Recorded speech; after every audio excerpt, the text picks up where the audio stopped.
I feel like every physical book I read this month has like a purple, bluish, greenish vibe. Like even if I took this one out, I don't know. I must have been on a like color scheme similarity kind of vibe this month. Hello, beautiful friends and book lovers. I hope that you're all doing well. If you're new here, welcome. My name is Heather, and as you can see behind me, I typically love to read and review thrillers, but I will just read whatever I am feeling, whatever is hyped.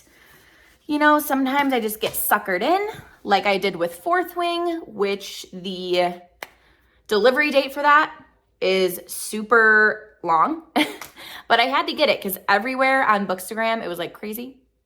Everyone was raving about it, so I was like, all right, I need it. And that's not a thriller, but I do love me some fantasy every now and then. So anyways, I am here with my May 2023 wrap up, where I read 6 books. I think this is the best reading month I've had all year so far in 2023. So it includes the 4 physical books I was just showing off, and then 2 audiobooks. I'm not really going in any particular order this month. Like sometimes I do like least to greatest star rating.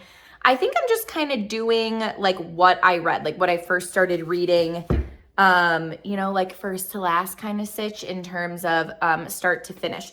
So we're just gonna jump right in. I first read The House Guest by Hank Felipe Ryan. I hope I'm pronouncing that right. This is my second book by this author. The first one, let me see if it's on my shelves. So sorry, it is not currently on my shelves. I will try to find a still for it and put it here. I read it like 2 years ago, I want to say, and this book was courtesy of Forge Publishing. So thank you, Forge Publishing, for sending this over. Also, I apologize if I'm tongue-tied already. I just filmed a review for Ruth Ware's 0 Days, which I will link up here because I know that video is going to come out before this one. So I was already talking for like 20 minutes, and you guys know how I get tongue-tied. Oh my gosh, tongue-tied easily. So I'm going to give you my short synopsis of this book. Basically, a woman gets divorced from her husband, and she's like desperately in love with her husband. Like she is so, well, sorry, they're not divorced. I don't think they're divorced. I think they're just, nope, after every divorce, one spouse gets all the friends. Yeah, okay, anyways. She splits from her husband, but she is like so distraught about it. She loves him. She can't believe that like they're splitting up, whatever. She meets this other woman in a bar, and she kind of like takes her under her wing and starts helping her because she feels like she knows that this woman that she just met is leaving like a dangerous relationship, and she kind of wants to like help her and just be a friend. And that's really all I'm gonna say. The book is like those two together. Like she invites her over to her house, and then stuff just like starts to unravel, I should say. I feel sad because I felt like a lot of this book just like really kind of dragged for me personally. Like there were some parts where like, okay, like I can see like where this might potentially go. But some of the dialogue just felt really like juvenile. I don't know, like some of the like discourse between the characters, I wasn't really like vibing with. It was kind of like cringy at times. I don't know. The ending was okay. The ending like ended up redeeming it a little bit for me, but on my rating scale, I'm giving it a chore to finish because that's just kind of how it felt. Like I feel like the premise, like how it started off with, was like really good. I was hooked, but then the middle, I feel like the middle like 80% just kind of like dragged for me. But like I said, there was some twists in the ending I didn't see coming, but yeah, overall it's like a 1.5 stars for me. Next up, you guys, A Heart So Fierce and Broken. This is the second installment in the Curse Breakers trilogy.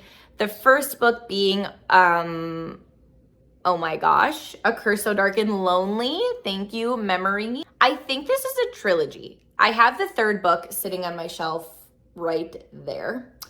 And I'm pretty sure that's it. So I'm just so spoiled. I'm so spoiled with A Court of Thorns and Roses series because you know what, you guys? I am missing like the steamy romance in this. This is such just like, I mean, it is a young adult trilogy. It's a YA genre. Like, so if you go into it knowing like this is purely YA, like there may be some like smooching, that's it. And you're in it for more of like the fantasy realm, then like I recommend reading it. If you're someone like me who's so super spoiled with A Court of Thorns and Roses series, then like, and you're like needing that romance and you're like wishing for it, you're just not gonna get it much with this series. That aside, it's a good series. I mean, for me, this book in the series was a 3.5 stars. An enjoyable read on my rating scale. I like the series a lot. It has great character depth. I love the characters. I love to just follow along with the story. I just wish there was like actual like romance. Like there is like romance connections, but there's just nothing. If I do read like a fantasy, I'm just like looking for like some romance, you know, but not like, here I am just like comparing it the whole time and like just saying that I want romance. If I take that out aside, like I said, it's a good series. It's a good trilogy. It's nice. Like, haven't read the third book yet, so I can't say it's a good trilogy overall, but the first two have been enjoyable for sure. And it's definitely a nice switch up for me for like my usual thrillers. Like how I've been doing this is like if I read like 3, 4, 5 thrillers, then I'll pick up like a book in this trilogy because it just offers me a little something new, a little something fresh. But I just wish it had a little bit more romance. But that aside, the writing is good. You're hooked while you're reading it. So I've been enjoying them so far. And I'm really excited to see how that trilogy wraps up, assuming it's a trilogy. Like I said, I only have the third book here, but okay. Third book I read this month was Sally Hepworth's The Soulmate.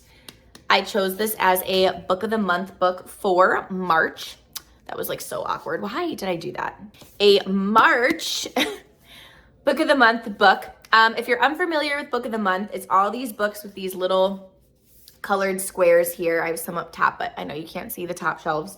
It is a book buying subscription where for $16.99, you can choose one hardcover book that they're promoting for that month, along with getting, I guess now, up to 4 add-ons for $10, meaning 4 other books for just $10. They used to only let you get 3, but I did get an email recently saying that you can choose up to 5. So I don't know, book of the month, they must have just bought bigger boxes. Who knows, but I'm not mad at it because I feel like June and July, I just have a feeling they're going to be like good picks. And there may be a world where I want 3, even though that is my TBR shelf there. And like, I clearly have a lot of book of the month books that I still haven't read. But you know me, I'm impulsive. Anyways, if you're interested, I will leave my referral link in the description box below, where if you go through that link, I get a free book, which is sweet. And you also get your first month for only $9.99. But anyways, I have already fully reviewed this book. I will leave it up here. I loved it. It was a 5-star book for me. It is basically, this couple buys this house next to a cliff, similar to this gorgeous cover here. And what happens is people go to this cliff with the intent to commit suicide and just run off the cliff. And every time someone does that, the husband has been able to kind of like literally and figuratively talk them off the ledge until one day he didn't. And this woman fell. And that is where the thriller just takes off. Holy smokes. If you are looking for a quick and like fast-paced summer thriller read, get this book. It is so good. Like I said, I fully reviewed it if you want more tea, if you want more thoughts on that book, but I loved it. This is definitely, like I said, a go get this book now. It's one of those books that like, I'm going to be sad that I never get the experience of like reading it for the first time again. That's how much I loved it. All right, I'm back. Took a little intermission, got a little Cocomelon sticker, and we're back to talk about the last 3 books that I read. Okay, so the 4th book is one that I've been very, very intrigued to read. It is What the Neighbor Saw by Melissa Edelman. I believe this is her debut novel. This is an arc that I got from Minotaur Books, so thank you so much, Minotaur, for this gifted copy. So first off, I just love like the color scheme of this cover. Anything, like just looking at it, I was intrigued. I was like, I know that this is gonna be a thriller. It's described as Desperate Housewives meets The Couple Next Door. So I was like, okay, I'm here for it. This sounds really good. So this book dragged for me. It was just like, the characters were so unlikable. Not one of our main characters. It's Alexis and Sam. They're a couple that move into this like very extremely wealthy neighborhood. But they're like, we're buying the smallest house on the block. Like, we look like we don't fit the part. Our cars are old. Like, everybody else, their houses are huge. They have brand new cars, whatever. But they're like, we want this house. We're going to buy it. It's like the perfect house. But there, right when they move in, there's a murder from one of their neighbors gets murdered. So Alexis gets pretty close to the now widow, Blair. And the book goes back and forth between Alexis and Blair's point of views. But you know what, you guys? Sadly, on my rating scale, this ended up being a chore to finish. Like, I feel like the book had a lot of potential. It was set up nice, but then the book kind of like dragged. The ending ended up going a route that I didn't like see coming at all. And it wasn't, I don't know. It was an ending that I didn't see coming for the book, if that makes sense. Like the route that the book was going, the way it ended up wrapping up, I was like, oh, okay. Like, I don't know. It was just, I don't know, kind of like unbelievable. Just very odd for like how the rest of the book was. So yeah, unfortunately, it was a chore to finish. I didn't end up loving it. Yeah.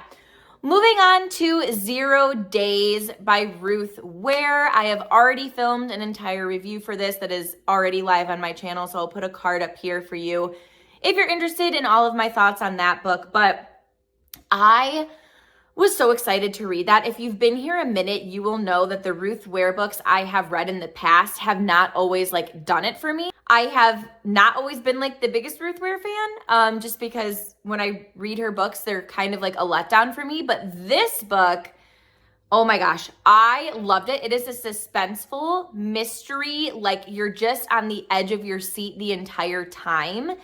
And it's like you're watching a fugitive movie.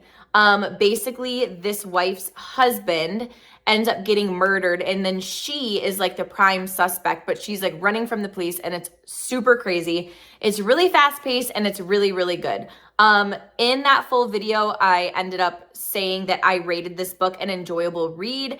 I gave it a 4 stars. It was such a fun listen. And then the last book that I read, well, actually listened to, in the month of May was The Chateau by Jacqueline Goldis. This is courtesy of Simon Audio, as Simon & Schuster Audio, and they also let me listen to 0 Days as well.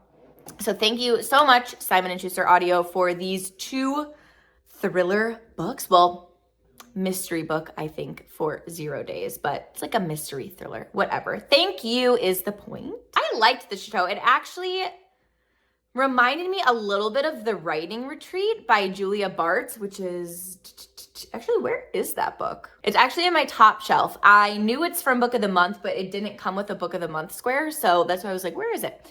But anyways, it was like The Writing Retreat, but in my opinion, better. It's about these girls that go on a trip to a French chateau where one of the characters in this story ends up dying. And what I loved about this book the most was that all of our characters, the 4 girls, I think there's 4, they all had a motive for why the other person died, if that makes sense. So as a reader, it was really hard to peg which one of them I thought did it. It's definitely like a really nice whodunit. And then the story ends up going in like a direction that wasn't unbelievable, but like I just didn't see coming, which was really cool. I ended up really liking this. I'm giving this an enjoyable read, and for a star rating, I'm giving it a 3.5. At times it did feel a little bit slow, but I would say the majority of it, especially like the first half, I was like super invested in. And I thought the ending was pretty good too. And I can't remember the last time I read a thriller where like the last 4 or 5 sentences like really deliver like a punch, if that makes sense. And this book had that. I was listening to it, but I just replayed it a couple times because I was like, am I hearing that correctly? But yeah, overall, it was an enjoyable listen. And yeah, I had fun listening to it. And those are the 6 books that I read and listened to in the month of May. Please leave in the comments what you read or listened to of May. And as always, thank you so much for watching, and I'll see you in my next video. Bye, you guys.